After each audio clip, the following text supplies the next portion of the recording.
Some fields you burn, not because you hate them, because the growth that's in them is done, and holding on to done growth just keeps the new thing from having room. My granddaddy burned his fields every fall, said ash is just last year's crop, saying goodbye properly. Said if you don't burn it, you're asking this year's seed to compete with ghosts.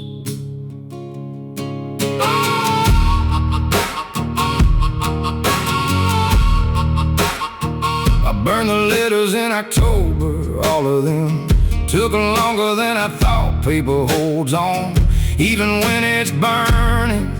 Curls up at the edges, like it's trying to stay itself a little longer. I understand that, I burn them anyway. Burn the field, so the new thing's somewhere to grow. Burn the field, the ash knows what to do. He knows how to become the ground that feeds whatever comes next. Burn the field, it's not destruction, it's preparation. It's the hardest kind of love you can show a piece of ground. Burn it, so it can rest. Burn it, so it can begin.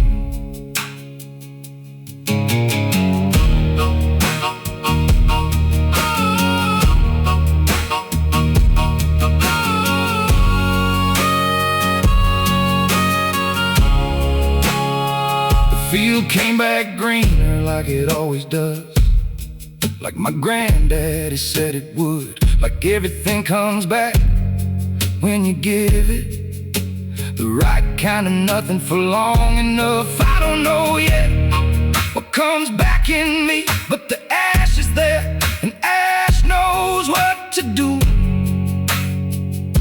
It always knows what to do.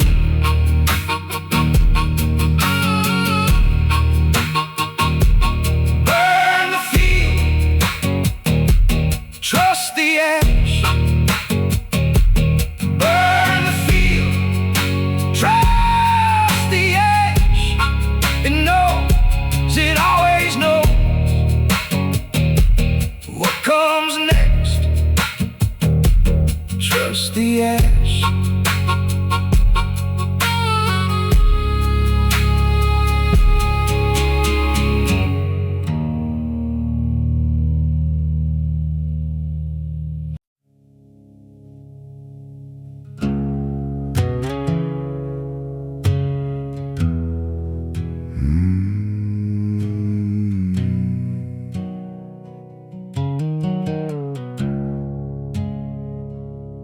You can hold a rope so long, the fibers leave their pattern in your hands. I've seen men hold on past the point of sense, past the point their palms could stand it. Bleeding and holding, calling it commitment, calling it loyalty, calling it anything but what it was, which was not knowing how to open their hands.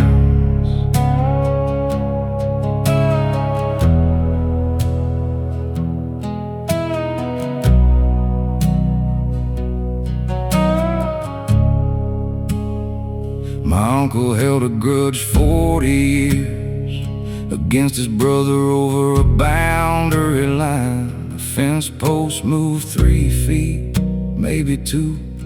Neither of them remembered which direction or by whose hand just held the rope of it. Both of them, until one of them died holding it, and the other one let go too late to matter the rope. Don't care how long you hold it,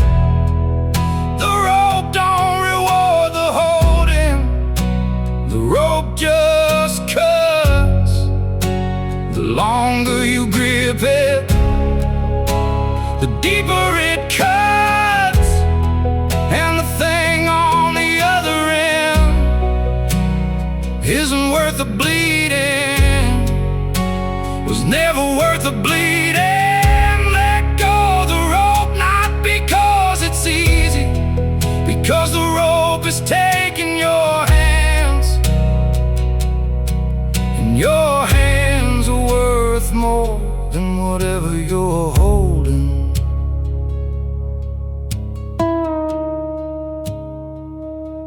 I let go of mine on a Tuesday, nothing dramatic, just opened my hands, and the thing I've been holding swung away.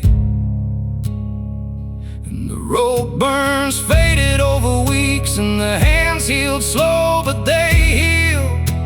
And I found out what hands are for when they're not bleeding for something that stopped deserving it long ago.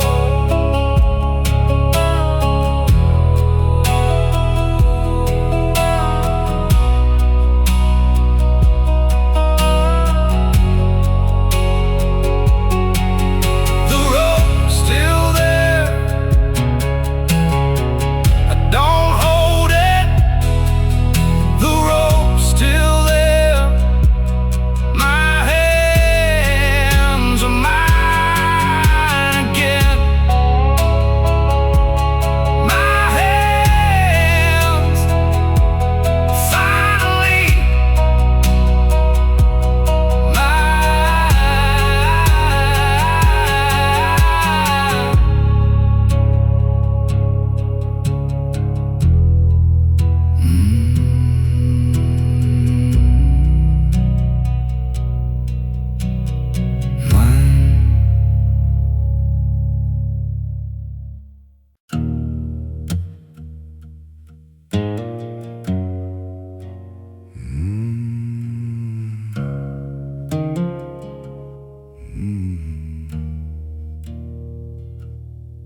I owe my brother an apology, going on 9 years now. The count has gotten heavier, every year I haven't given it.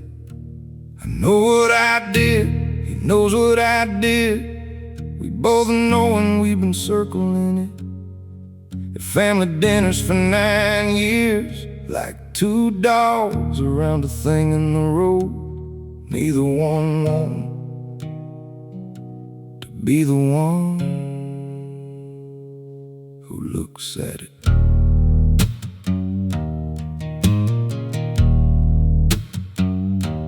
Pride is a thing that keeps the apology locked up where it can't do anything. Pride says wait for the right moment. Pride says he owes you something too. Pride says 9 years ago you were under a lot of pressure. Pride is the best liar in the room, always has been. The apology I owe gets heavier, not lighter. The apology I owe has been in my chest 9 years, getting heavier, and pride keeps saying not yet, and years keep saying not yet, and my brother keeps getting older, and I keep getting older, and the apology just keeps getting heavier.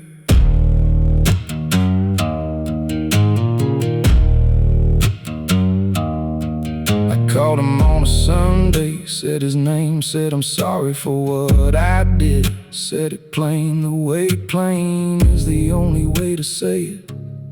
After 9 years of not saying it, he was quiet a long time, then he said I know you are, then he said me too for my part of it, and that was it. 9 years and that was it. The weight just left. 9 years gone in a phone call. 9 years and 2 plain sentences. The apology I owe, I paid it. The weight I carried it long enough, too long. But done now.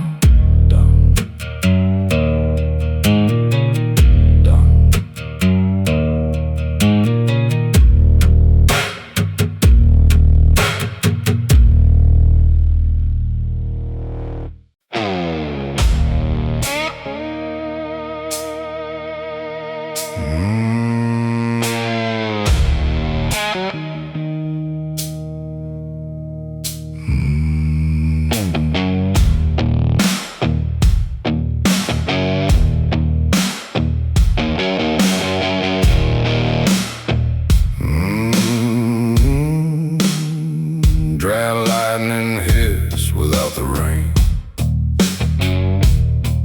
All the fire, none of the relief. That's what the summer felt like. After my brother came home from wherever they sent him, he came back lit up same way. All the fire, none of the relief.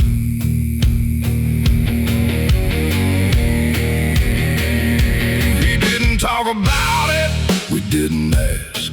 That's the agreement in families like ours. You wait for a man to come back to himself. You give him the field and you wait and you don't stand in the field. Dry lightning lights up the whole sky. Dry lightning doesn't put anything out, just starts things, just finds the dry things and starts them. My brother came home. Dry lightning, all lit up with nowhere for it to go. Dry lightning, Lord have mercy. Dry lightning, that's what we were living with that summer. Dry lightning.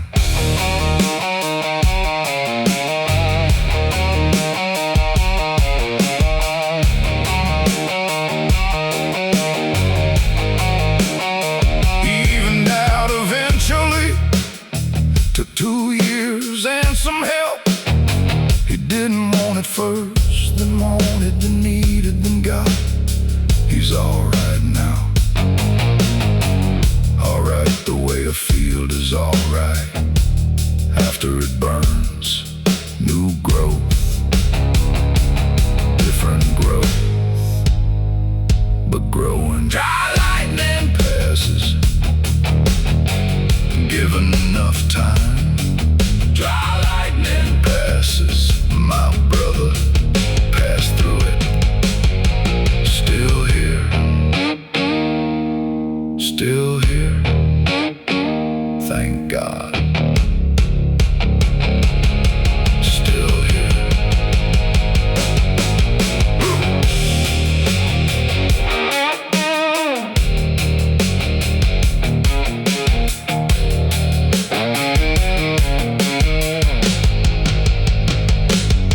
Still here.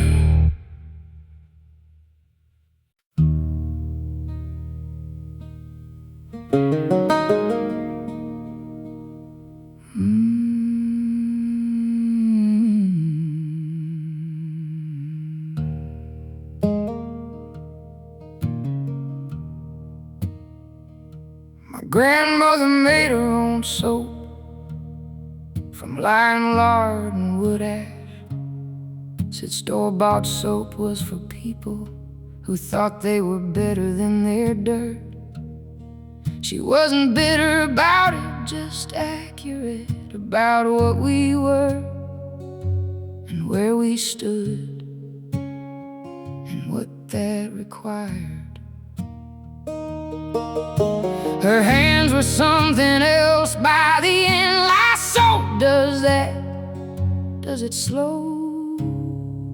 Does it over years of doing what needs doing without complaint, without the option of complaint? I held her hands at the end, couldn't feel the lines in them anymore, smoothing the wrong way. All that work won the prints right off her, like the world couldn't afford to let her leave evidence of everything she touched. Lye soap and wood ash, lard and hot water. Lye soap and wood ash in my grandmother's hands, making something from nothing, the way women like her made everything from nothing, the way they always have, the way nobody wrote down, the way I'm writing down now. Before I forget the smell of it, before I forget her hands.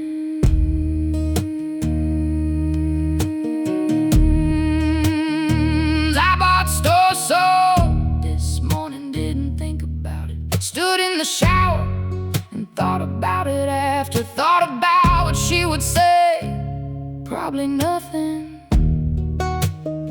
She wasn't a woman who said things.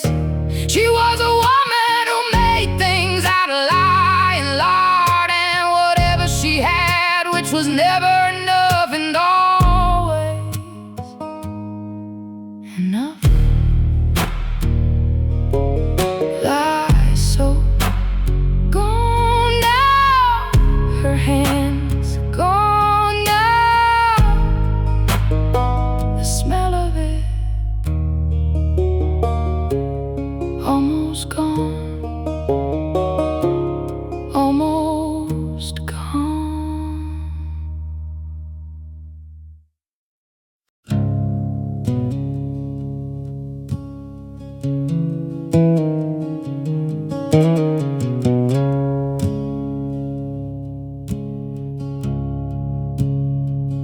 I've been a closed fist most of my life, holding the farm, holding the anger, holding the grief, holding the version of my father I needed him to be,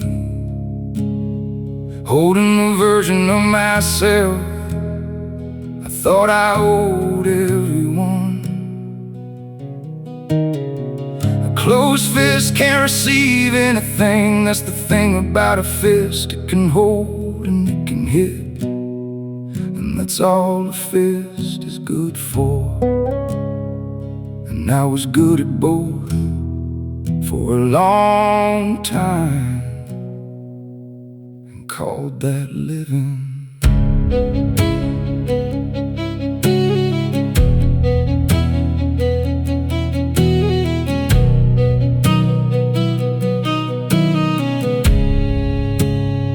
My daughter held my hand in the hospital, and they were telling me things I didn't want to be told.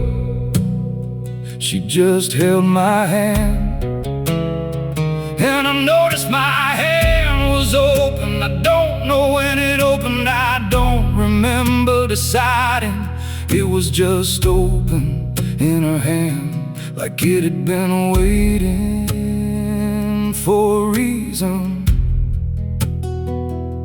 to open. And she was the reason. Open hand is what I'm learning. Open hand, late in the day but learning all the things a closed fist could never hold. All the things that need a hand that isn't fighting, all the things that come to rest in an open hand.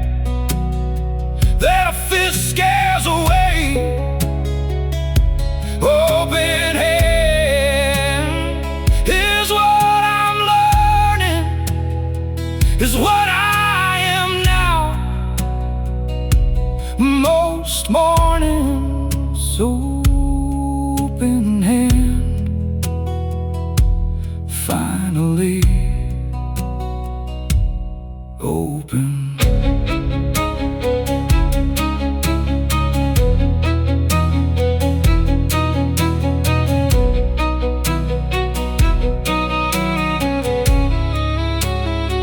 I held my granddaughter last Sunday, 6 weeks old, 6 weeks old, and she put her whole hand around one of my fingers. Didn't grip, just rested her hand around my finger, like she trusted that the finger would stay, like she already knew something about hands that I spent 70 years learning. A closed fist can't hold a 6-week-old. A closed fist can't hold most of what's worth holding. Open hand, still learning. Open hand, still opening. It's not too late to open. It's never too late to open. Open hand, open. Open. Finally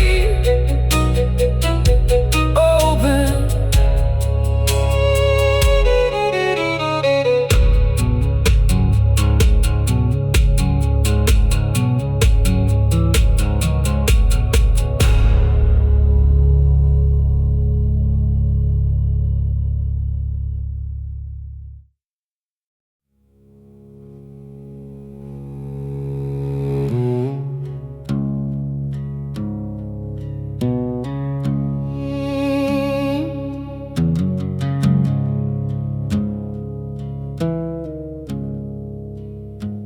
My people always brought things to the river when the holding got too heavy. Not formal, not a ritual anyone named, just what people did when something needed to be given to something bigger than themselves. My great aunt brought her grief there after she lost the baby. Stood at the bank a long time, then walked home. My mama said she was different after, not better, different. Like something had shifted from one side of her to the other. I came to the river with my anger once, stood there a long time, couldn't figure out how to give it. You can't throw anger in a river, it doesn't work that way. Finally I just stood there until the river got louder than the thing in my chest, and something about that was enough. Not gone, just quieter, just smaller than the river. What the river takes, it takes without asking. What the river takes, it carries without judgment. Just takes it downstream into something bigger, into the part of the water that doesn't hold individual things anymore, just holds all of it together. What the river takes is gone, not forgotten, gone, and gone is sometimes exactly what you needed all along.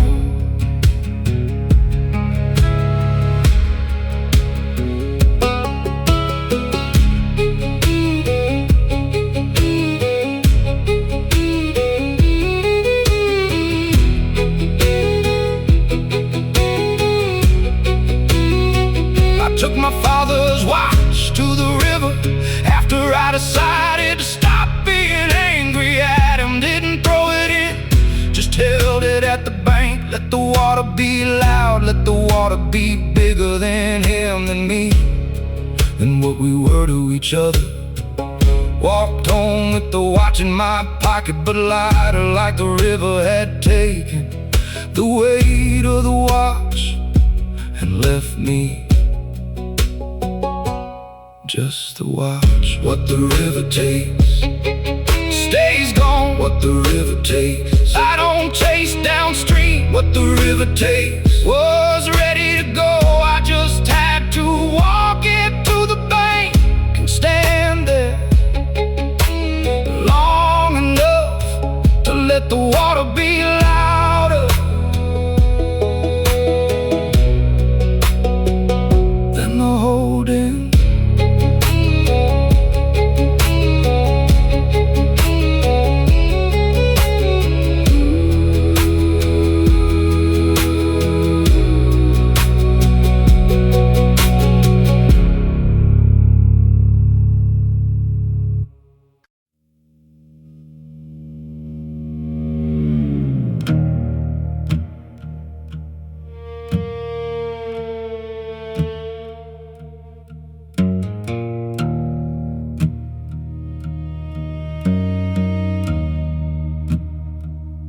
This county sits on limestone,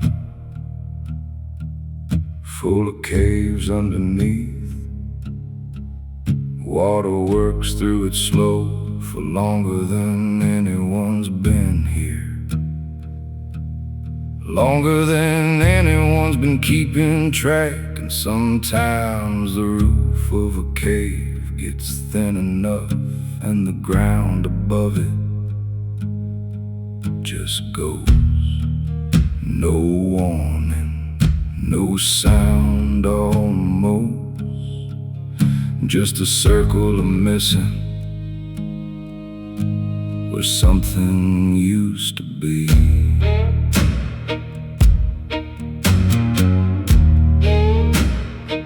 My neighbor lost his barn that way, 40 feet of good ground gone in a night. He stood at the edge of it in the morning, looking down into the dark. Said it went all the way down, said he couldn't see the bottom, said he threw a rock in and didn't hear it land. Said that was the worst part, not hearing it land. Sinkholes in the limestone under everything. Sinkholes, the ground has been hollow the whole time. Under the barn, under the house, under the field. You've been farming your whole life on top of nothing, on top of a hole you didn't know was there.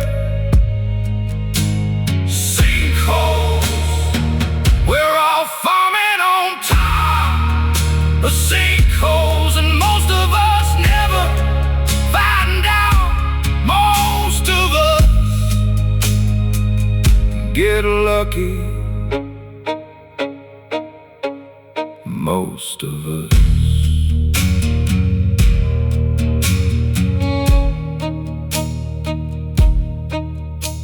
The county geologist came out, said it's cars, topography. Said it happened, said the whole region is like this. Said there's no way to know where the next one is. Said you just farm it and hope.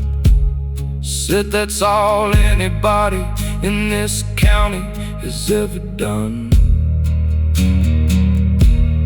Said it like that was reassuring. It wasn't reassuring. Sinkholes still forming down there right now, probably down there right now, under all of us, still forming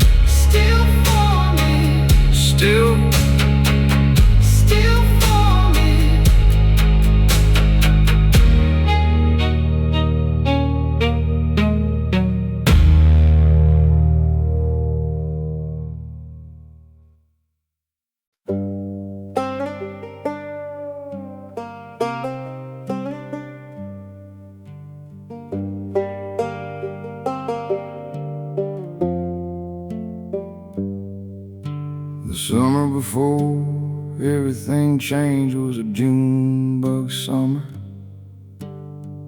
Hot and loud and endless, the way summers are. When you're young enough to not know the end.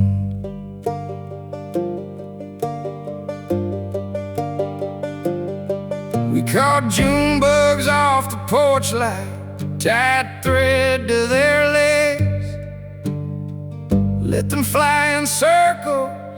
Thought that was fine.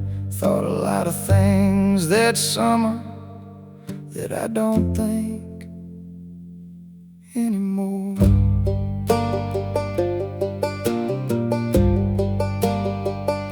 My cousin went missing that August. Found 3 days later.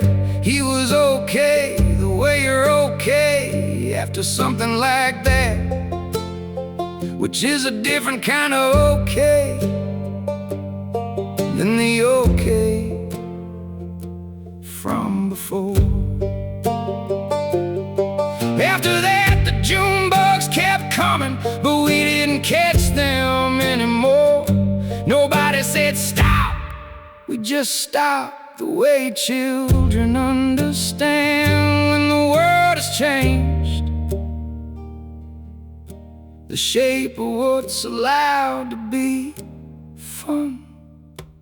June bug summer, last one before we knew. June bug summer, last one before we grew into people who understood what the dark was actually for. June bug summer, I'd go back to it if going back didn't mean going back to the August that came after.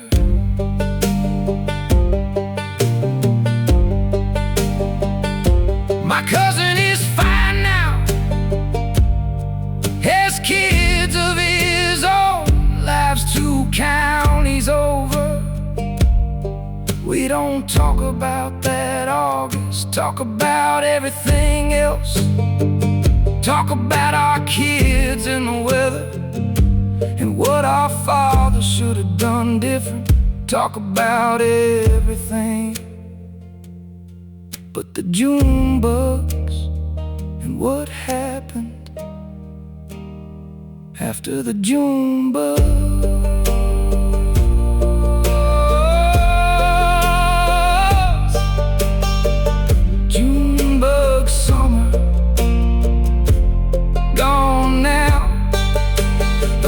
Light still draws them, still hear them. Some nights still hear them out there in the dark, still flying in circles, still.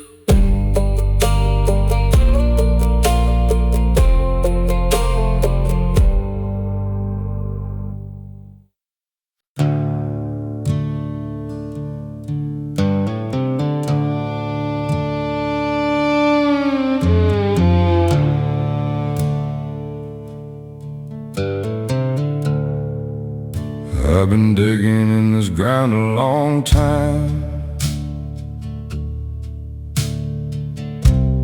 looking for the thing underneath. What makes a place, what makes a people, their particular kind of people.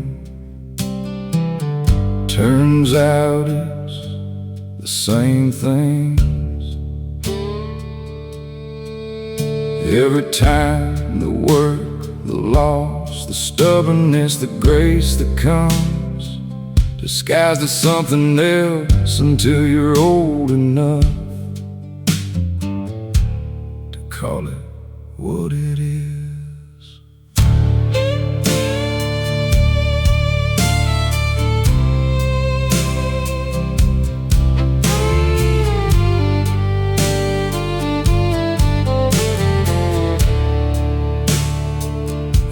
met the grave digger and the farrier, the night nurse and the reverend who quit, the widow and the mule and the man who wouldn't leave the porch in a storm.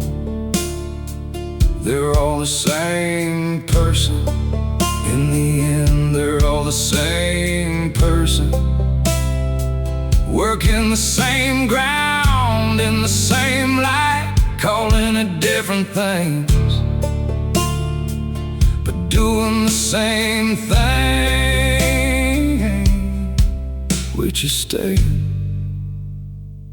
which is just staying.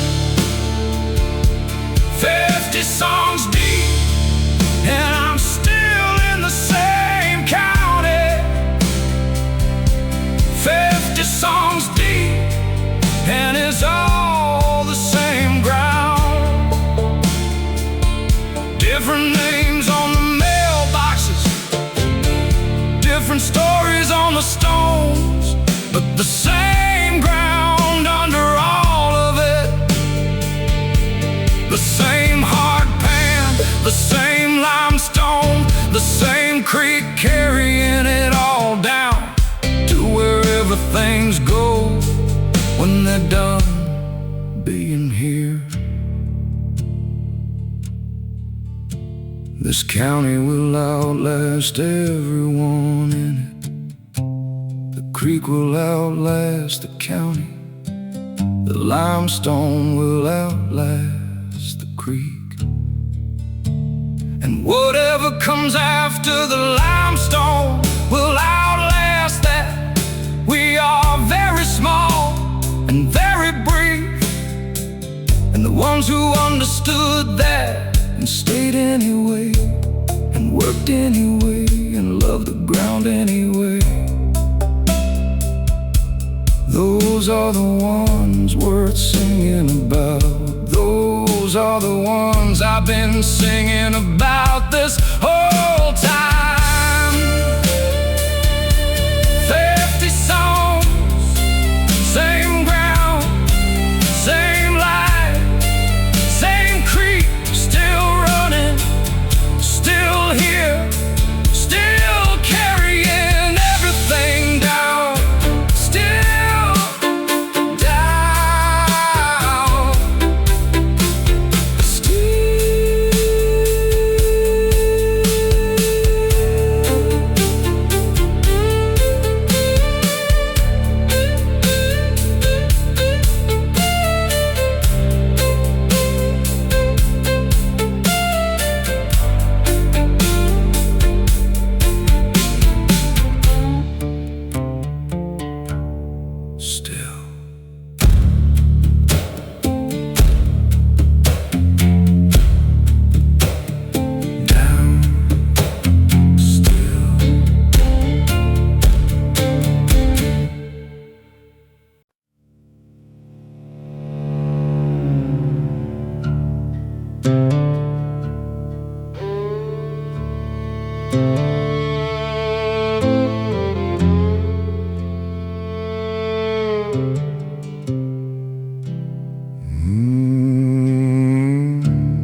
Everybody in Pike County knew about Loretta,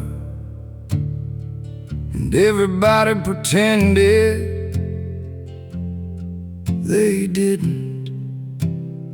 She lived in the White House on the edge of the Aldrich property, the one with the good curtains, and the car that was too nice for a woman who didn't work. The banker's wife looked through her at church. The preacher's wife looked through her at church. Loretta looked straight ahead, sang every hymn, knew every word, tithed more than most.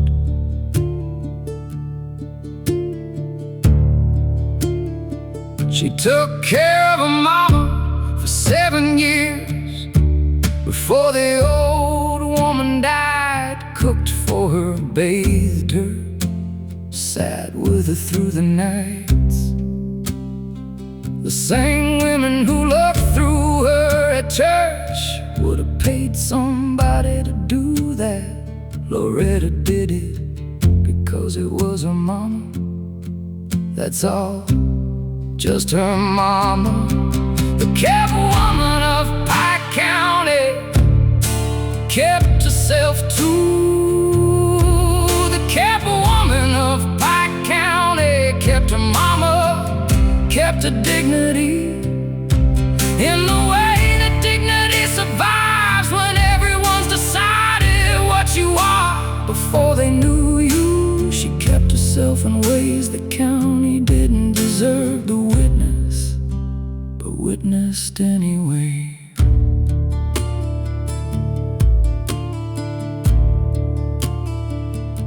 The banker died first, then his wife. Loretta outlived them both. Still in the White House, curtains faded now. Car finally matches the house. She waves at me sometimes when I drive past. I wave back. I'm the only one left who knew her mama. Kept woman, kept herself, kept going, still going, still in the White House, still waving, still here, long after the ones who judged her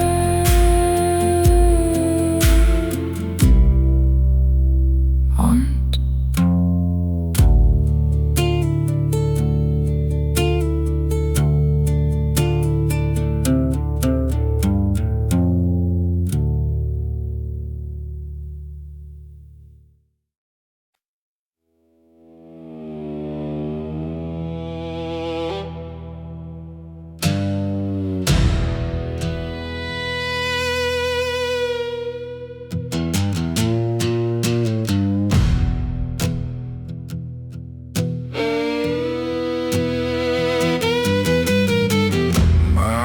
Took up serpents on a Sunday.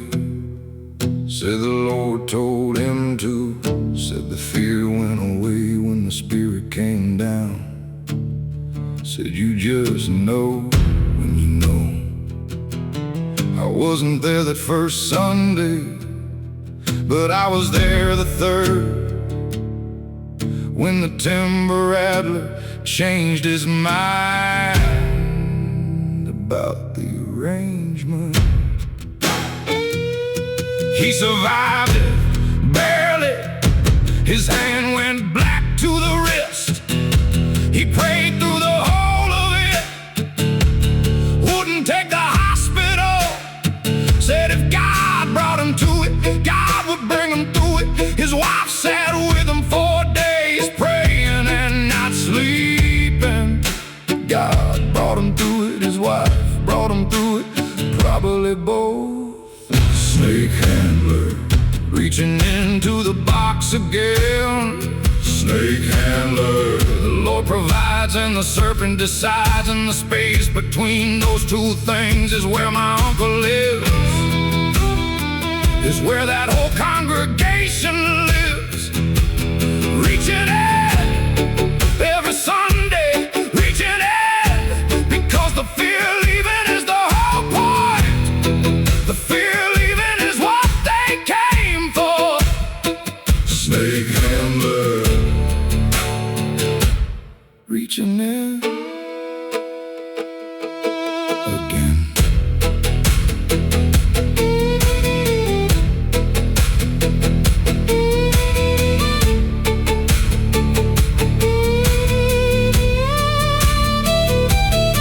He died eventually, not from a bite. Heart gave out on a Wednesday, nothing dramatic. He would have preferred dramatic.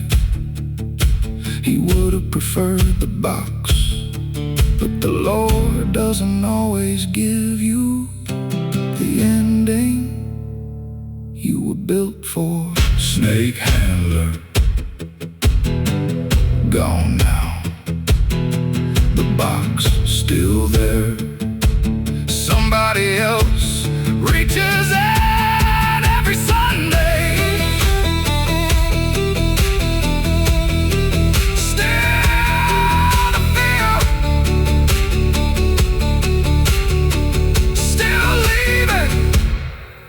Sunday. Still.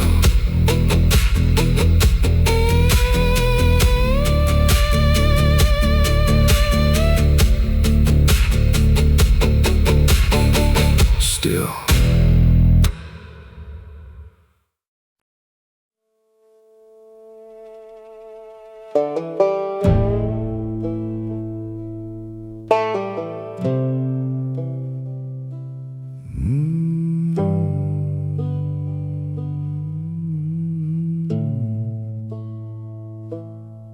Some Charles Road don't show up on GPS, which is how you know it's real. Gravel and ruts and that one low spot by the gentry place that floods if you look at it wrong. I drove it back last spring, first time in a long time.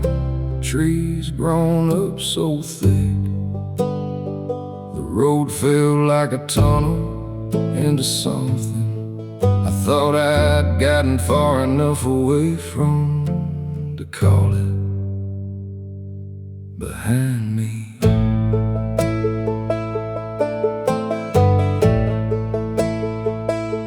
The house is still there, someone else's now. They put vinyl siding on it. Wait, my mama would have hated that. She had opinions about vinyl siding, the way people who don't have much have strong opinions about the things they do have. Possum Trot Road takes you back whether you want it or not. Possum Trot Road doesn't care how long you've been gone. Every rut remembers your tires, every tree remembers your name. Possum Trot Road, you can leave a place, but a place like this don't leave you.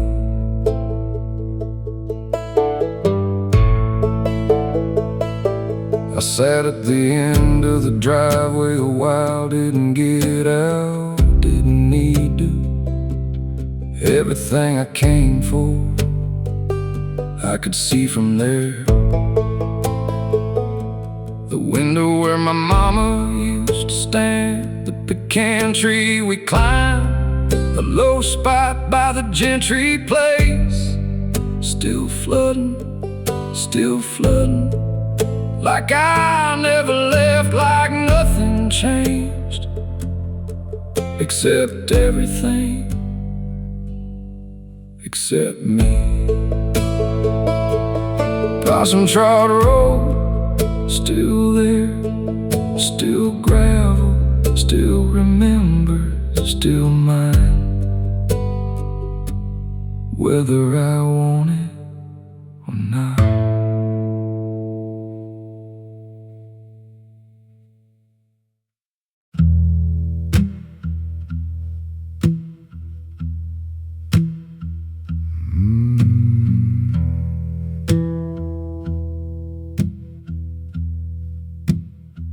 My wife never complained about the smell, said she'd grown up around worse. Her daddy ran hogs. She said a man who preserves things is a man who understands that some things are worth keeping. I took that as a compliment for 17 years.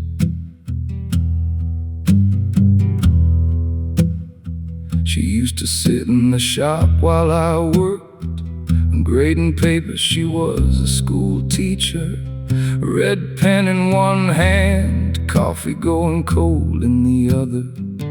Dear head on the table between us. She never looked up from the papers, just reached over sometimes and handed me a tool without being asked, without looking, just knew. The taxidermist wife knew how to sit with dead things. The taxidermist wife knew what it meant to preserve what's already gone, to make it look like it's still here, still watching, still present. She understood that better than I did. She understood what I was really doing all along. She went first, cancer fast, the bad kind. I kept working through it. She told me to, said idle hands make a man into something she didn't want to leave behind. The shop's still running, I work every day. I don't sit in a chair, I keep it where it was, with the coffee ring still on the armrest from the last cup. She sat down. The taxidermist wife knew what I was doing all along, preserving things so they don't disappear, like everything disappears eventually.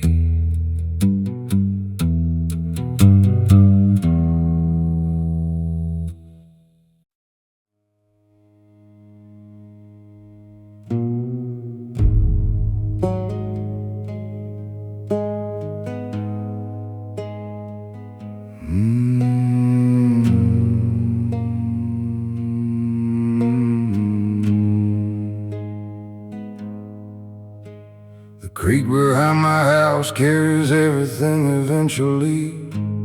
Leaves in the fall, ice in the hard months, the smell of the paper mill when the wind is wrong. Dead things, live things, the rusted out truck my uncle rode in the field above it. Back when I was young enough to think that was the worst thing that would happen.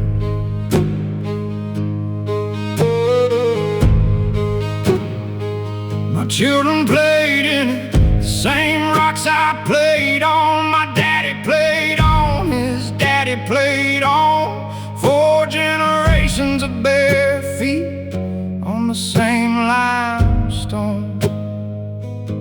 The creek doesn't know us, but the rocks hold the shape of where our feet kept landing in the same places every summer, looking for the same crawdads under the same rocks. What the creek carries, it carries down. Oh, what the creek carries, it carries down to the river, down to something bigger than the creek, down to something bigger than this county, down to the Gulf maybe, or the ocean maybe, or just down, just always down. And the creek don't own it, the creek just carries and carries and carries.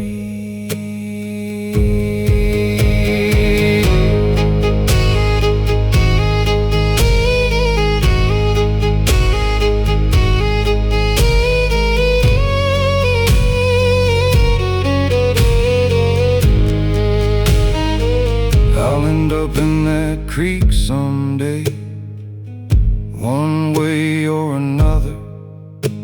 My ashes or just the memory of my feet on those rocks.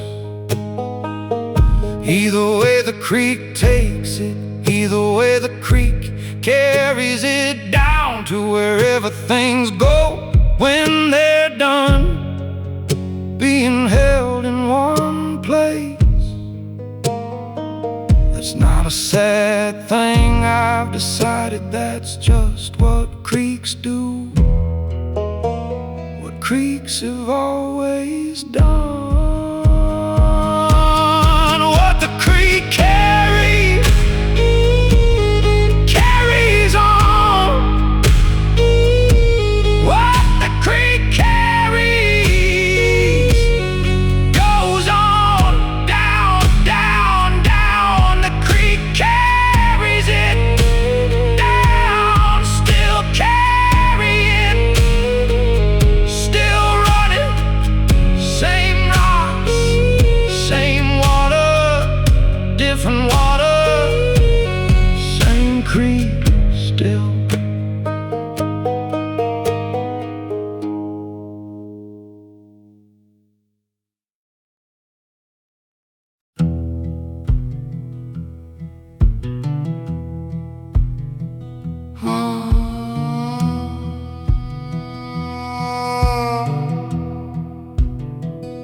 Jasper went blind in his left eye in the spring.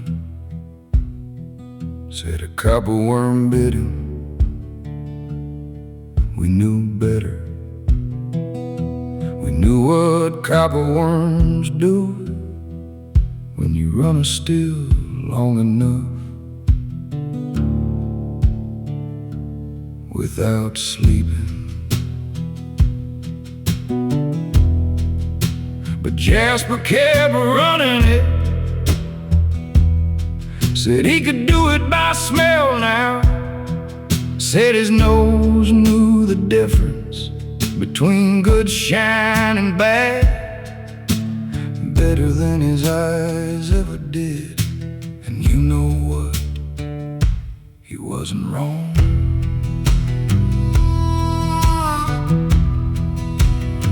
He went blind in the right eye by October. Just sat in his chair by the still. Said he could hear it working.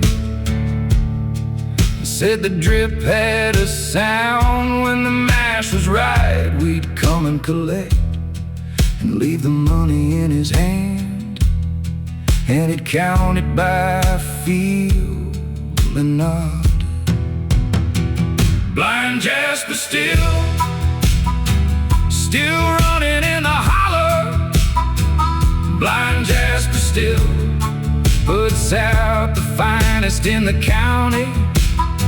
A man who can't see the fire knows better than anyone how to tend it. Blind Jasper still is the best argument I know, that losing something don't mean stopping.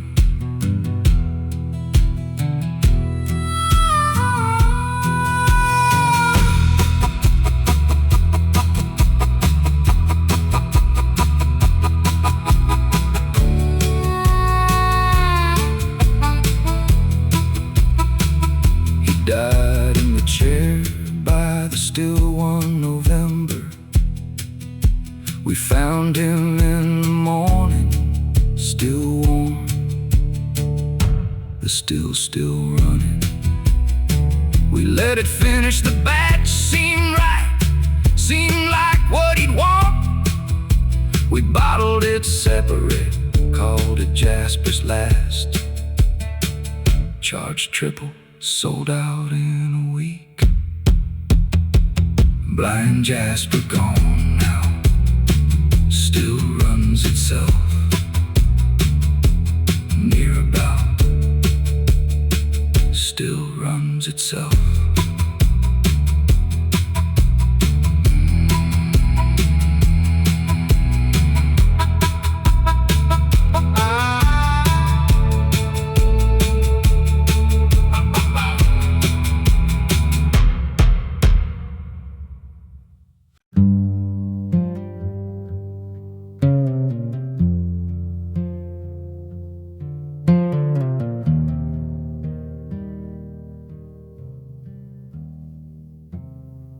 I write him every Sunday after church, 3 pages from the back in my best handwriting.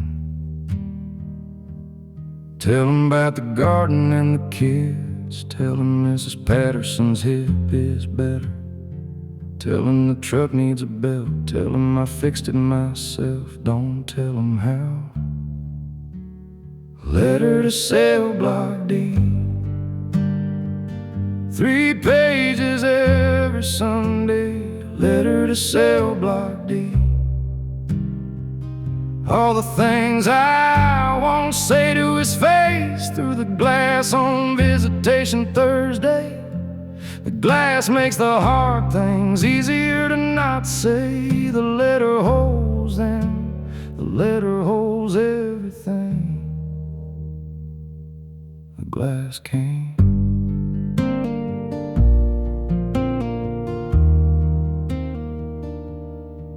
He writes back when he can, short ones mostly. His handwriting got better in there.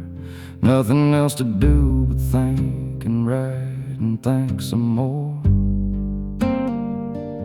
He writes about the men he knows now, doesn't say much about the ones he doesn't. I read between those lines, I've gotten good at that. My sister says move on, says 3 more years is too long to hold still for. I don't explain it to her. She married a man she liked fine. I married a man I'd walk through whatever this is for. Letter to cell block D, 3 pages every Sunday, every Sunday still.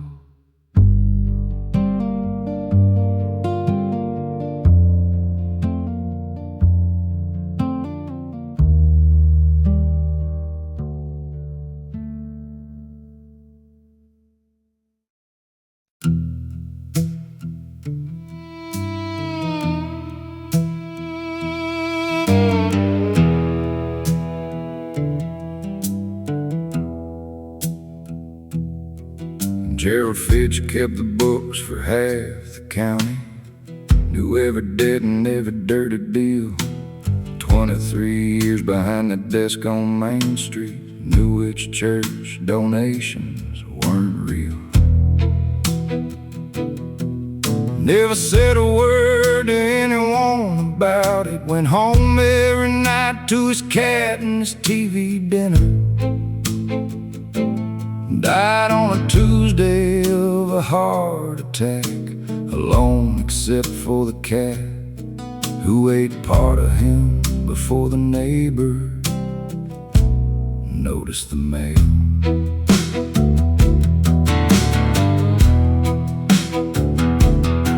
At the estate sale they found 47 notebooks, every one of them filled up front to back.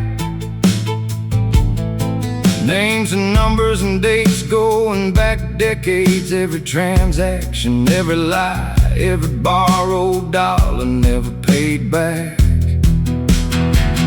The accountant, a gravel switch, knew everything, said nothing, kept it all in those notebooks in his house on Maple Street, with his cat and his TV dinners and his 47 years of knowing exactly what this town was worth.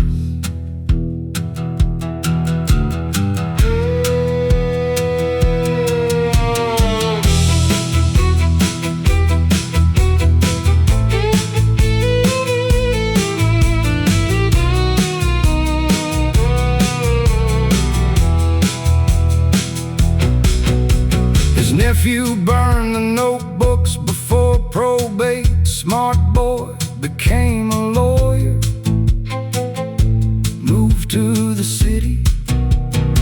His cat got rehomed to a woman on Sycamore, who says it stares at the wall, sometimes for hours at nothing.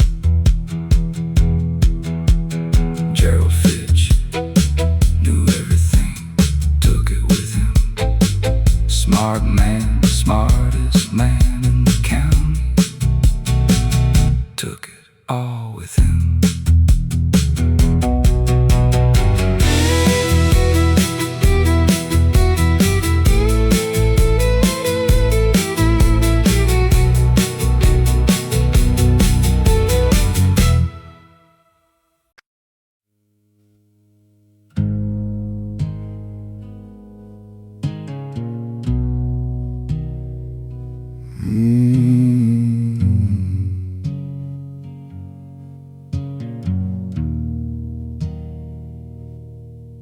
Millard's Bridge got his name from Millard Pruitt, who built it with his sons in the lean years before any of us were born, before the county had money for concrete, before the county had money for much. You got its other name later, the one nobody says out loud, the one you say by saying nothing when somebody mentions the bridge. We've lost 7 people to that bridge in the time I've been alive. Each one left something behind that nobody knows what to do with. A truck in the pull-off, a coat folded on the railing, once a pair of work gloves stacked neat, like he'd be back for them, like he just stepped away for a minute. Miller's Bridge holds more than the creek now. Miller's Bridge holds more than we know how to talk about at the hardware store or the church fellowship hall, or anywhere we gather to not talk about Miller's Bridge and the 7 and the ones we worry about. Every winter, we count the ones we worry about. The county put up a phone number on his sign last spring. Crisis line, yellow letters, I drive past it every day. Sometimes I look at it, sometimes I think about who might read it. At 2 in the morning, pulled over in the dark, and with a 2 in the morning and a yellow sign and a number is enough. I hope it's enough. God, I hope it's enough.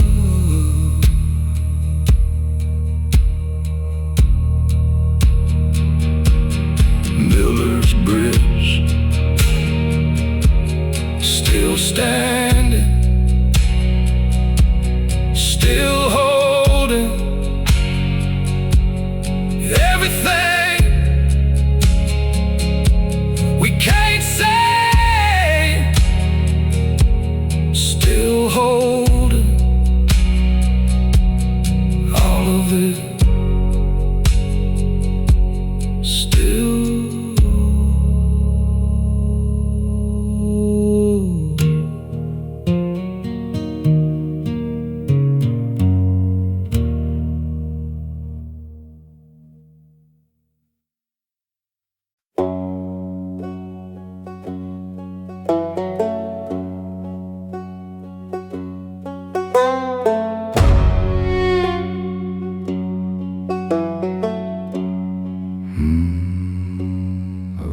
That ridge since I was old enough to carry a rifle,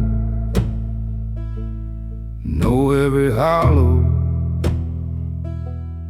every deer trail, every place the light comes through wrong in November. I found the clearing by accident that October morning, half a mile past where I usually turn back. Grass in the center of old growth timber, perfect circle, no explanation. No explanation, I'll say out loud. Something had been there recently, I I won't say what I think it was. I'll say the grass was pressed down flat. I'll say it was still warm when I touched it. I'll say my dog sat at the tree line and wouldn't come in. No matter what I said to her, she sat at the tree line and looked at me like I was the one making the mistake. The clearing don't show up on any map. The clearing ain't where it should be. I went back the next week with my brother. Couldn't find it, couldn't find it. Walked that ridge for 4 hours. My brother said I'd imagined it. My dog knew better. My dog knew.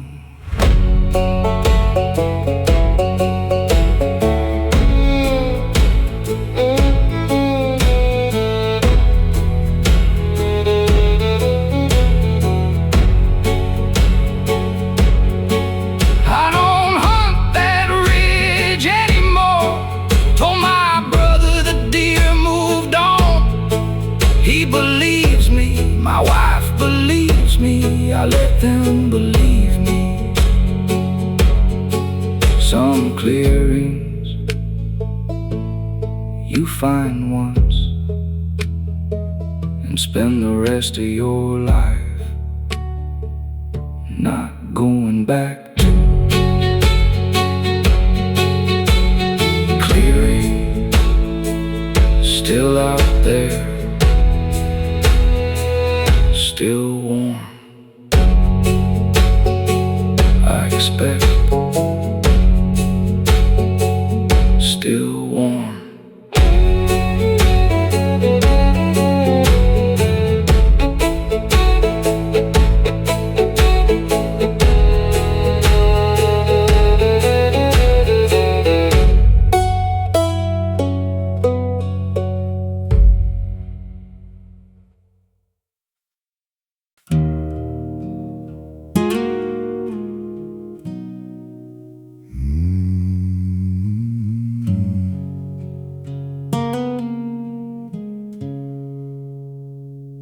Preached my last sermon on a rainy Sunday.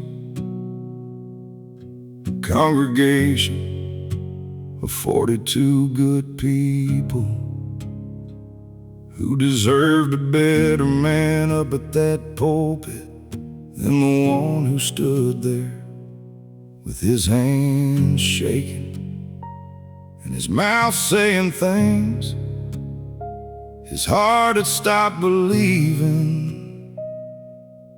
Sometime around the 3rd year of the drought,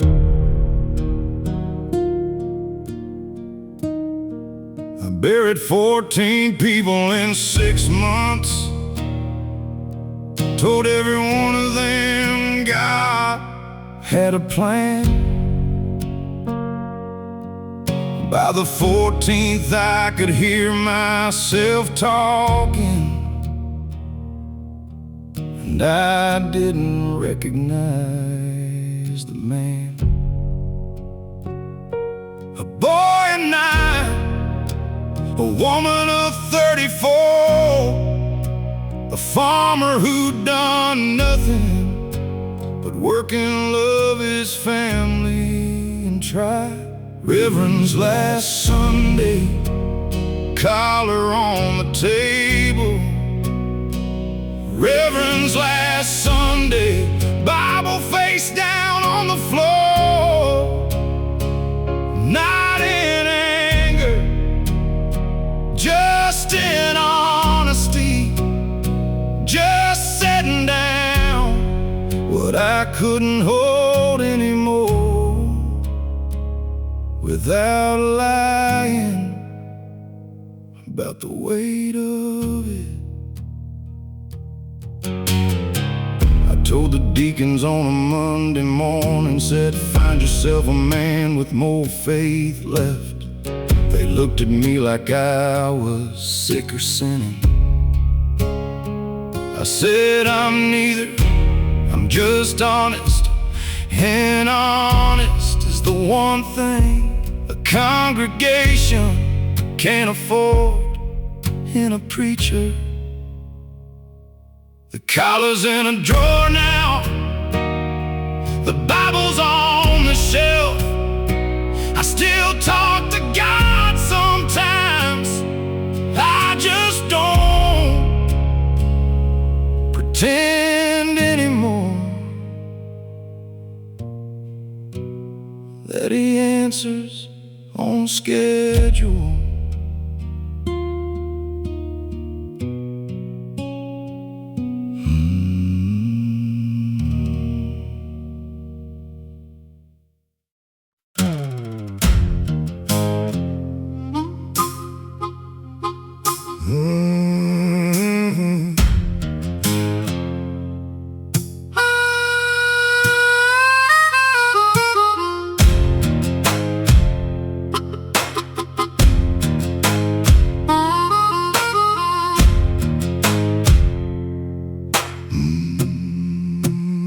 My granddaddy built this road, 6 months of hard time. Vagrancy charge in the county, which meant being black. Night after dark in that county back then.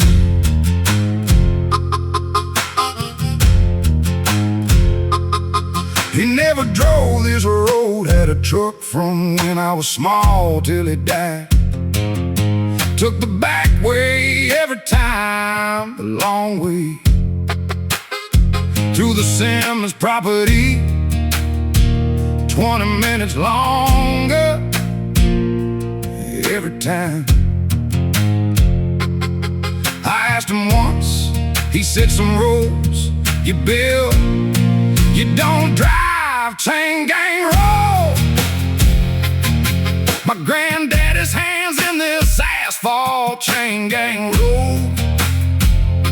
Months of his life poured into this ground. I drive it now because he can't, because he wouldn't, because somebody should know what it costs to get from here to there.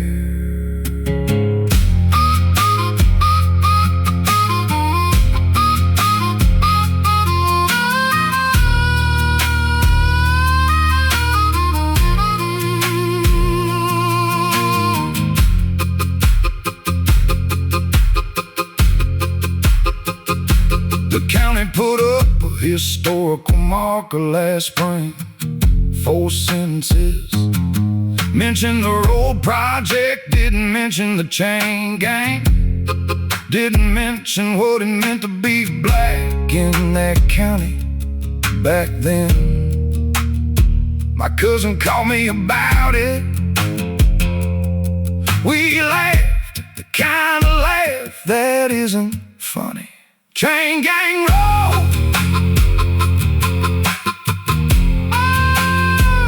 I drive it slow every time, real slow.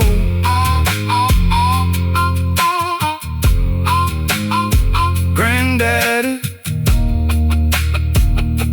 real slow.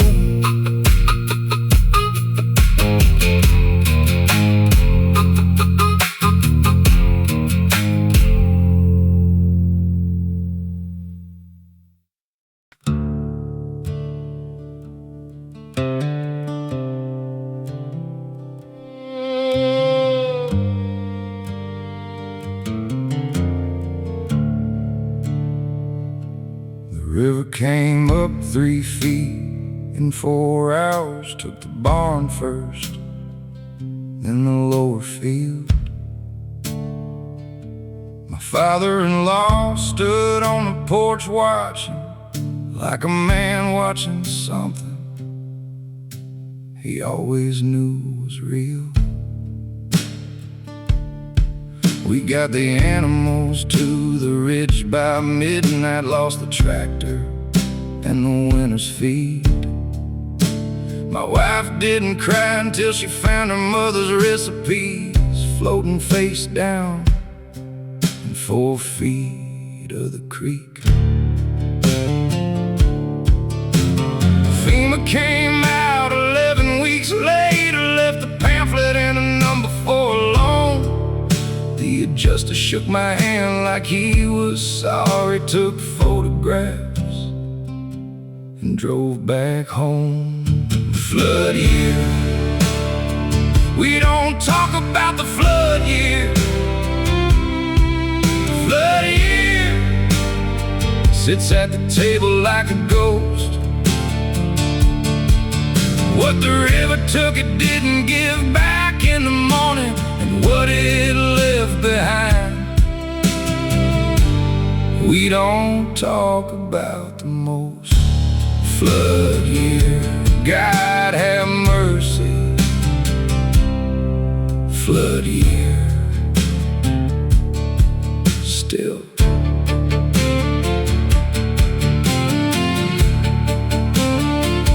We rebuilt the barn with secondhand lumber. Neighbors came out, didn't ask, just came. My wife replanted everything her mother gave her from memory. She knew every name. The river's low now, been low 3 summers, but I watch it every morning like I owe it that. There's a water line still on the side of the farmhouse, 8 feet up. We never painted over that. Flood year, we don't talk about the flood year. Flood year sits at the table like a ghost. What the river took, it didn't give back in the morning, and what it left behind, we don't talk about the most. Flood year, God have mercy. Flood year, still.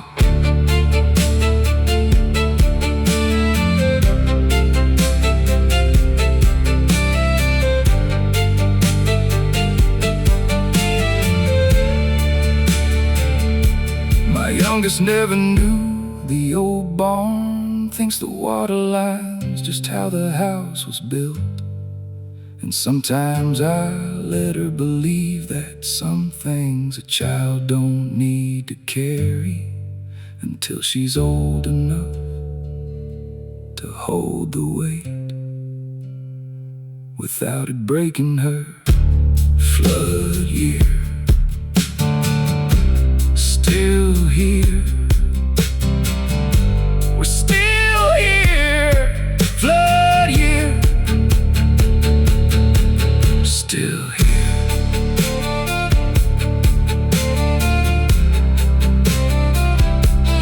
Flood year,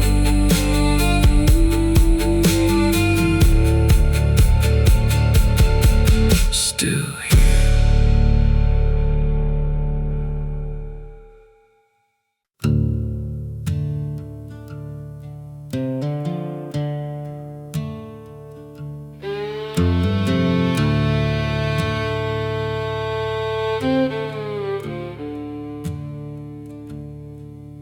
Old Harlan don't look like the photographs, the ones they took when the coal was good.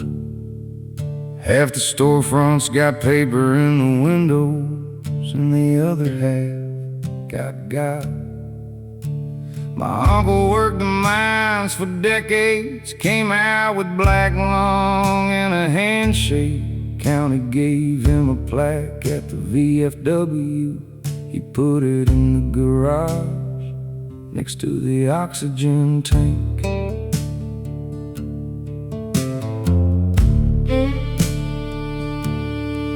They closed the last deep mine not long ago. 212 men on a Tuesday, no severance worth naming. The company went The executives went south, the men went wherever men go, when the only thing they knew how to do ain't needed anymore. Old Harlan, I ain't mad at you. Old Harlan, you did what you could do. Gave everything you had to men who took it and called it a fair trade.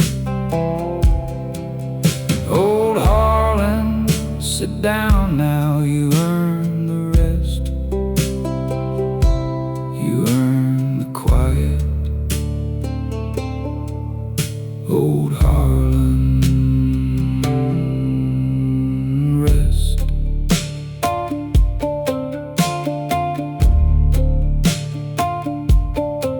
My cousin teaches school there now. Says the kids are smart and hungry. So some of them walk 3 miles because the buses got cut. Says she's staying because somebody has to stay. Because if everyone who could leave leaves, then what's left isn't Harlan anymore. It's just a name on a map that used to mean something. Old Harlan, still here, still here. Old Harlan, still.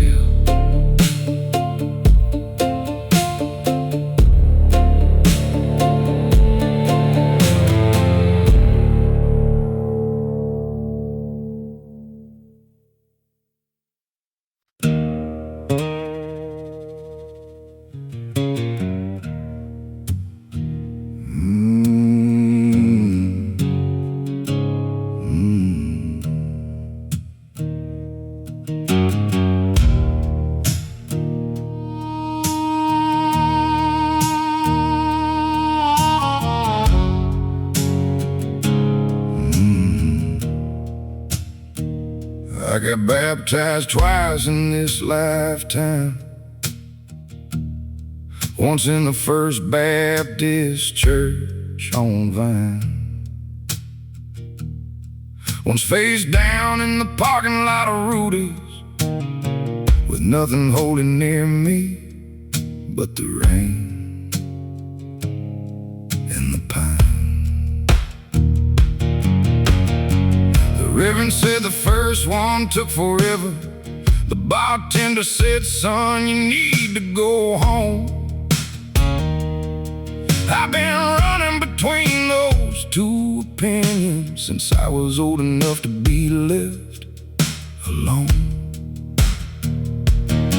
My liver's gotten more religion than my soul does. My hands shake worse on Sunday than on Friday. Lord knows I prayed on both my knees in earnest, but I prayed better horizontal. I found a whiskey baptism. Wash me in something real. Whiskey baptism, something I can taste and feel. The holy water dried up long before I got there. Left me thirsty for a grace I can't find in a pew. Whiskey baptism, it ain't salvation, but it's something tonight. It's something.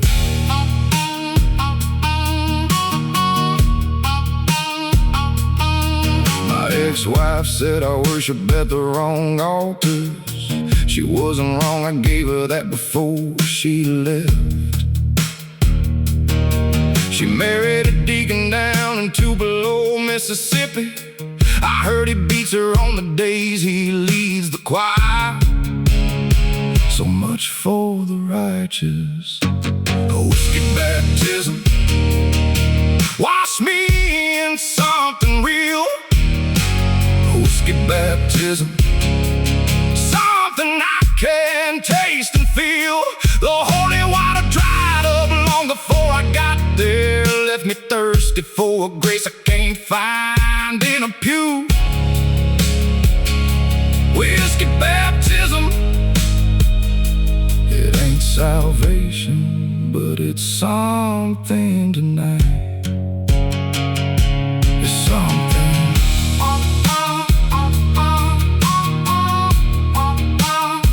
I don't mean disrespect to God.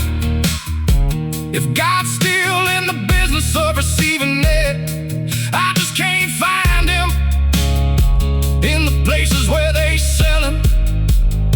So I look where I know to look, in the bottom of a glass, in the rain, on a parking lot, in the 2 a.m. truth that nobody who loves you wants to hear. Wash me clean, or don't, either way, I'm still here, drinking, still here.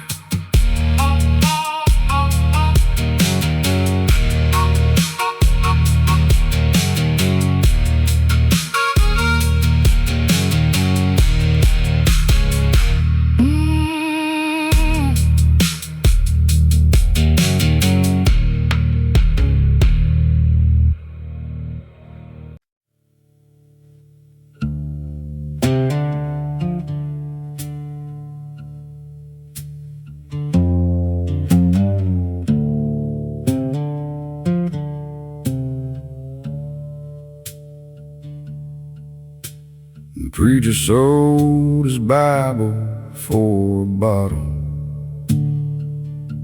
The sheriff's wife ran off with the feed-stole man. Ain't rained here since my daddy's second funeral, and the creek that used to run's just cracked in sand. This county's been cursed since before my granddaddy, since they hung 3 men from the old oak tree, and the roots grew black, and the fruit grew bitter, and everything that's left here is just waiting to leave. Bone Dry County, where the good Lord stopped looking. Bone Dry County, where the wells run brown. I was born here in the heat of a bad August, and I'll die here in this bone dry, worn out, God-forsaken town.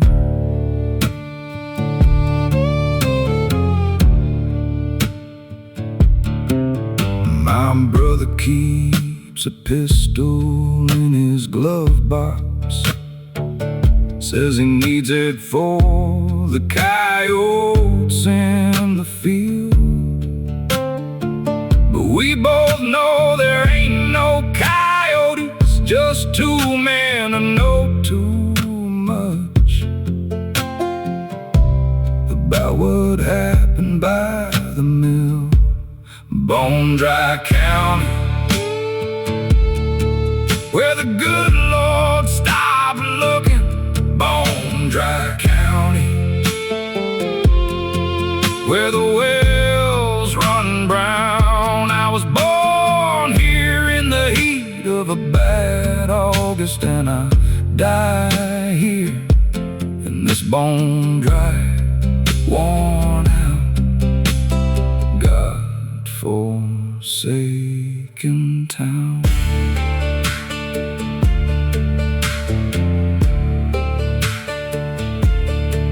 Mama said, pray harder. Daddy said, drink deeper. The ground said nothing. The ground just took what the ground was given. Every name on every stone, every name the county used up and swallowed whole, bone dry, still dry. Lord have mercy, still dry.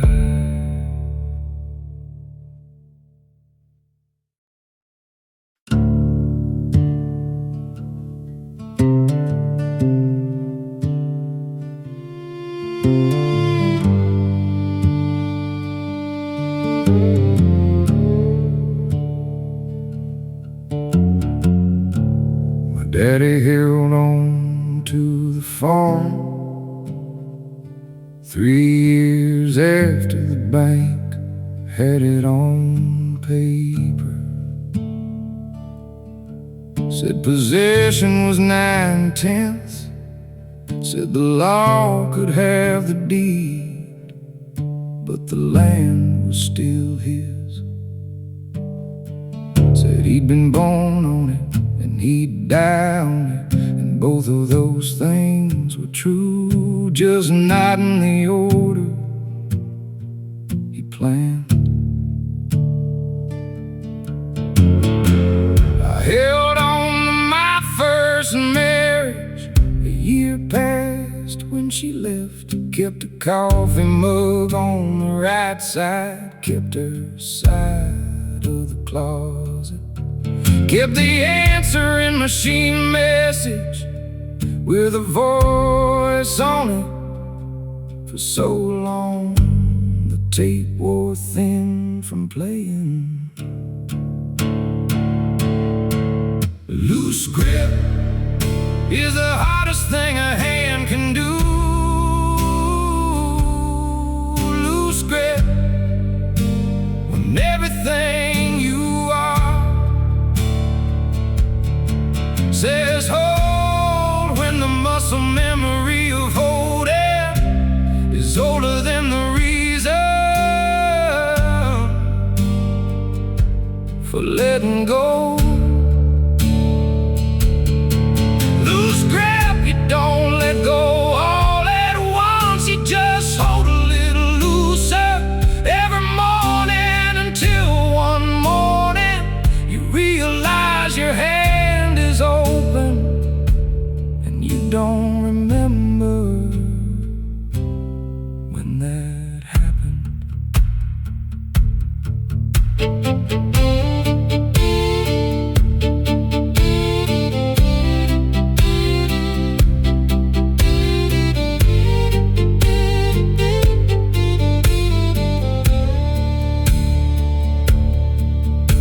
The farm sold eventually.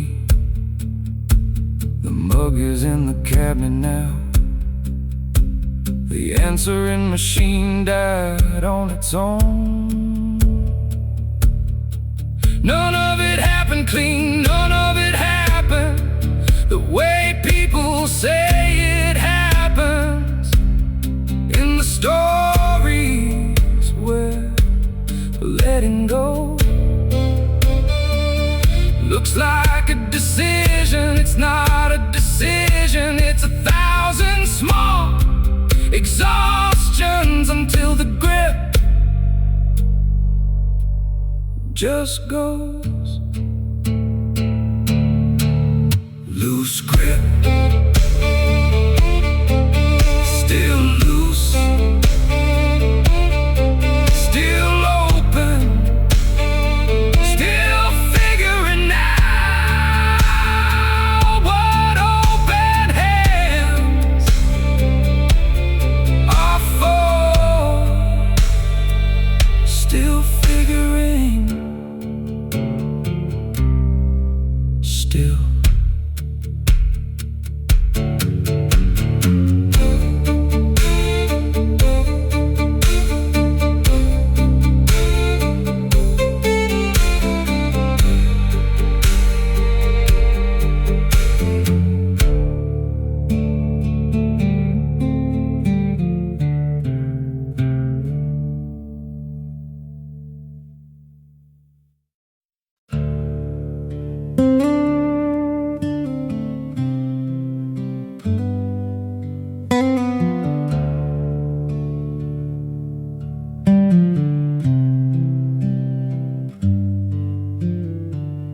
We divided the house on a Saturday. Her sister took the bedroom set. Her brother took the tools from the garage. I kept the dog. Nobody argued. We were all too tired to argue. We'd been arguing for 3 years, and now there was nothing left to argue about, and that was its own kind of awful.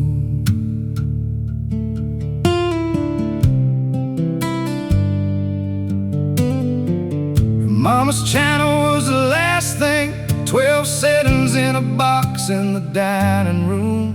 We both stood there looking at it. Neither one of us wanted it. Neither one of us wanted to be the one who didn't want it. She said, "You take it." I said, "I wouldn't know what to do with it." She said, "Neither would I." We stood there a while longer, then she wrapped it back up, took it to Goodwill. On the way home, I thought about that china for months after. Who ate off it? Whether they knew what it cost to let it go.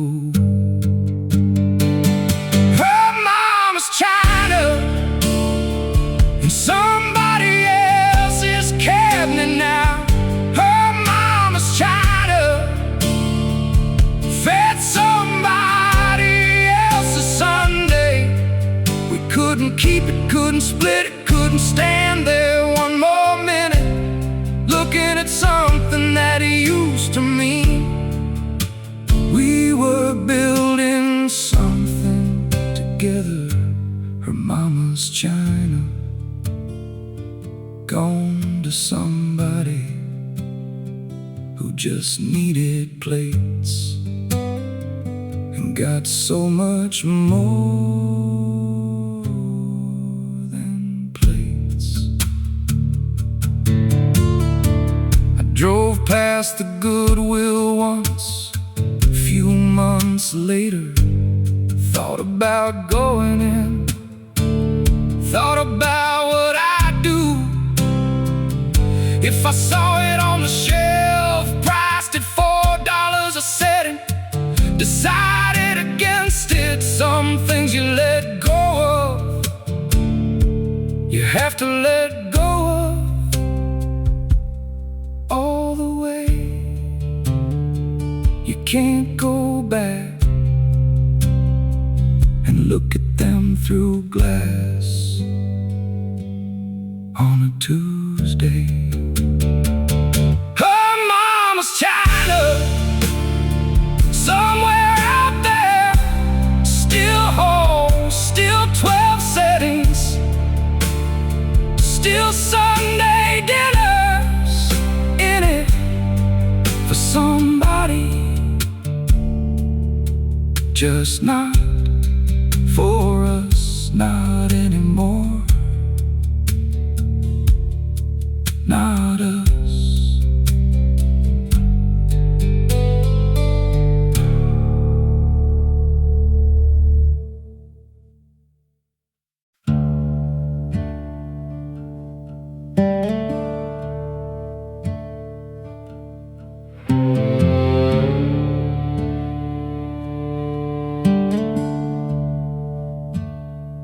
She kept his name on the mailbox 8 years after he died.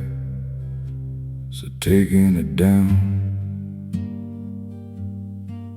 was the last thing she had to do for him, and she wasn't ready to be done doing things for him.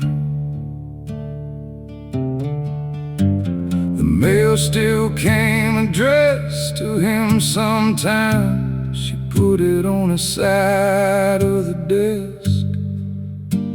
The desk she hadn't touched, the desk that held 8 years of mail for a man who wasn't coming to read it.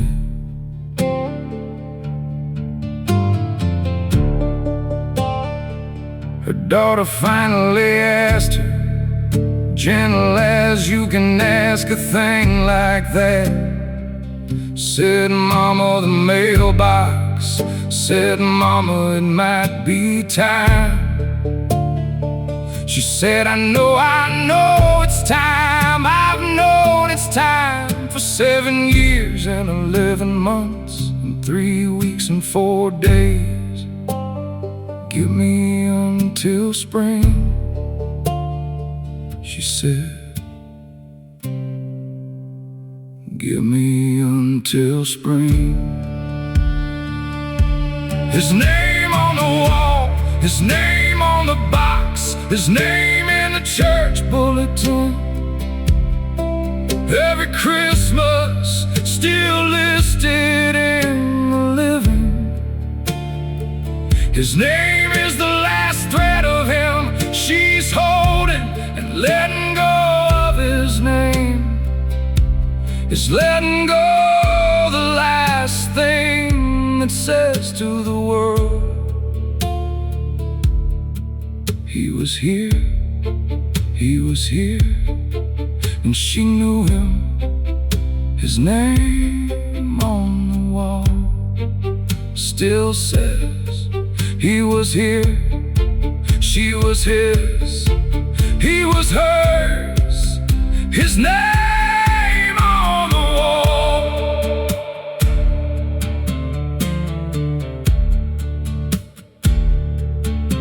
She took it down in April. Her daughter was there, her son drove up from the city. They stood in the yard looking at the post after the place where his name was. Still a little cleaner than the rest of the box, a rectangle of less weathered metal, where his name kept the rain off all those years. She touched it once, didn't say anything, went inside, made coffee, let her children come in after. His name off the wall now, his name in a chest now. That's where it goes when you finally take it down. It doesn't disappear, it just moves somewhere. The rain can't reach it.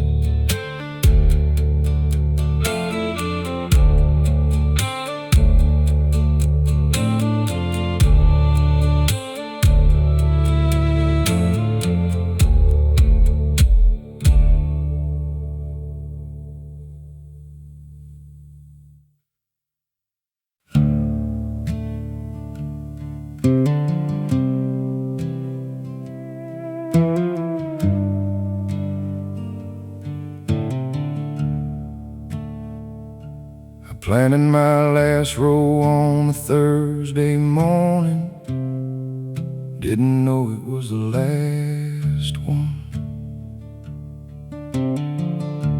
Knees gave out on the way back to the truck, just gave out, like they'd been meaning to for a while. And it finally decided that was enough, that I'd done enough.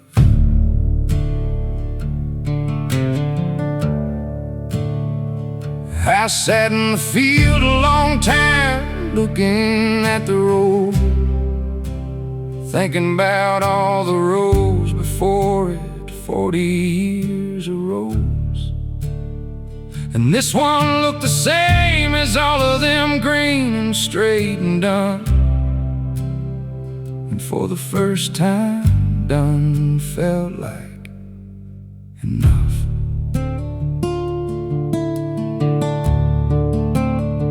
I called my son that evening, said I think I'm finished. He didn't say don't be foolish, he didn't say you got years left. He said okay daddy, he said I'll come down Saturday. He said we'll figure out what comes next.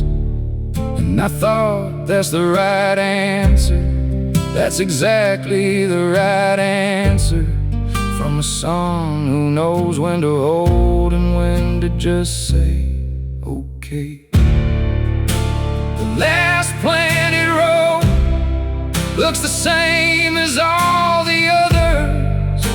The last planted road, don't know it's the last, but I know, and knowing feels like something I expected to feel worse than it does. The last planted row, and my knees on the ground, and 40 years of doing this, and the field looking exactly like it always looked, and me finally looking at it and saying, that's enough. That was enough. I did enough. I am enough.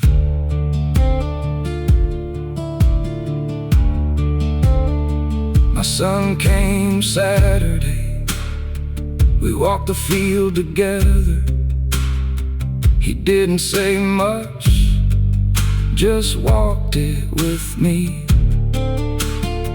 The way you walk a thing with a person so they know they're not walking it alone.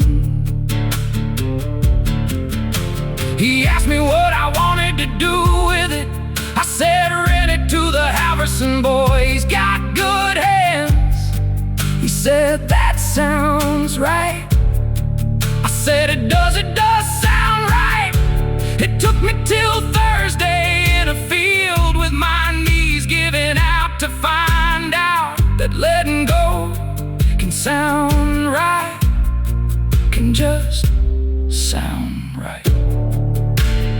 Last planted road, done now, my knees done now.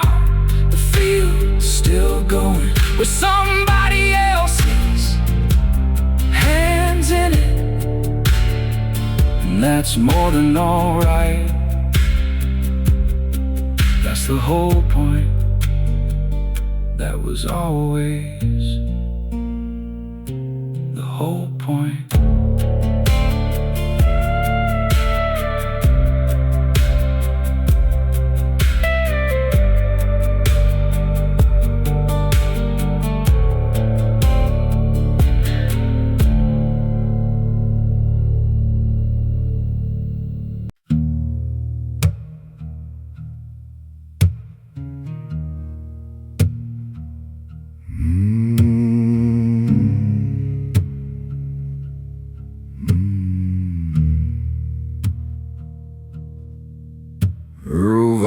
Dug graves for 38 years for the same two churches on the hill.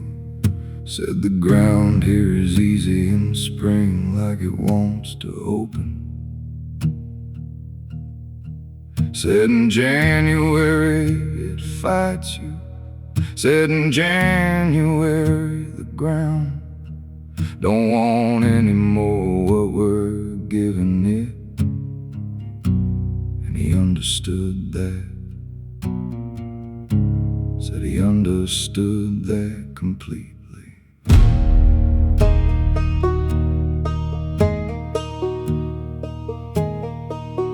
He knew every family in both graveyards, not from the living, from the stones. Could tell you who married who died young. who died old and probably deserved it, who died and left a hole that the living kept falling into for years after. The gravedigger's hands know every family in this county. The gravedigger's hands open the ground for all of them, for the ones who died well and the ones who didn't, for the children, God help him, for the children too. The gravedigger's hands did the work that nobody thanks you for. Until they need it, then they can't thank you enough.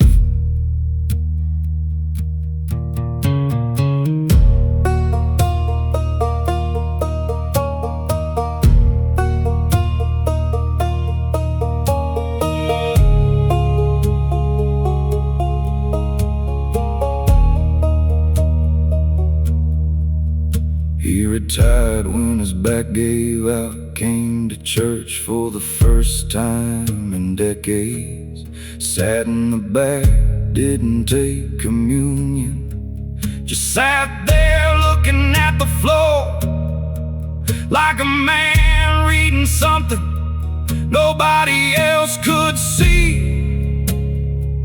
The names, probably all the names he put in the ground, still there in the floor for him. Earl Voss, hands finally still. Earl Voss, somebody else opens the ground now,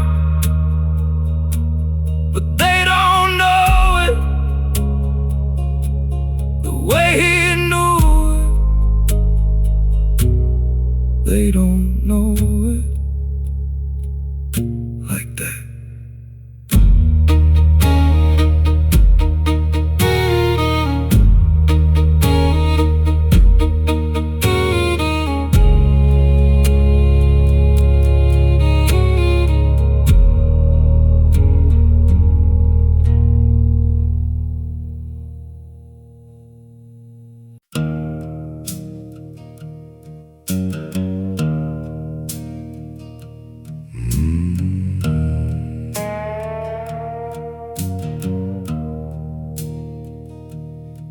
Sheriff Pruitt kept a spare room off the jail for the ones that didn't want to book, men who needed a night somewhere warm and dry, who hadn't done much more than what cold and hunger does to a man. He'd feed them from his own house, let them sleep, run them out by morning. No record, no paperwork, no official acknowledgement that mercy had occurred on county property.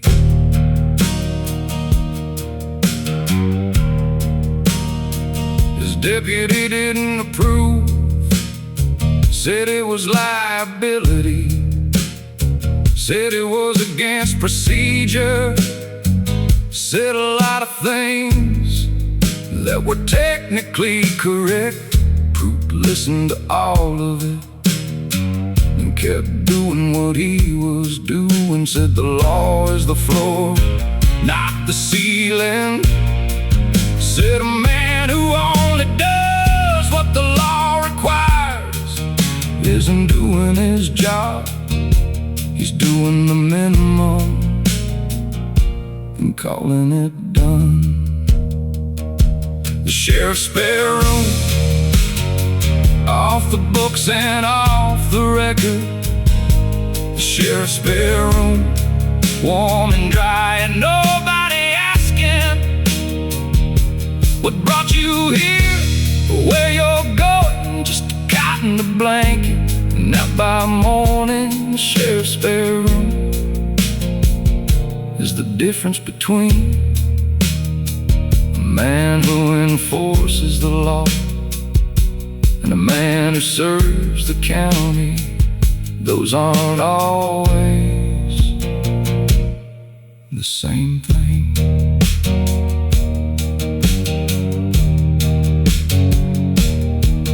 He retired after 22 years. The spare room got converted to storage. The new sheriff is efficient by the numbers, has the county on a spreadsheet. Response time's down, paperwork clean. The men who used to find the spare room find other things now, or don't find anything, which is its own kind of paperwork that doesn't show up on any spreadsheet. Sheriff Pruitt gone now, the room full of boxes now. The law's still the floor, not the ceiling. Still just the floor.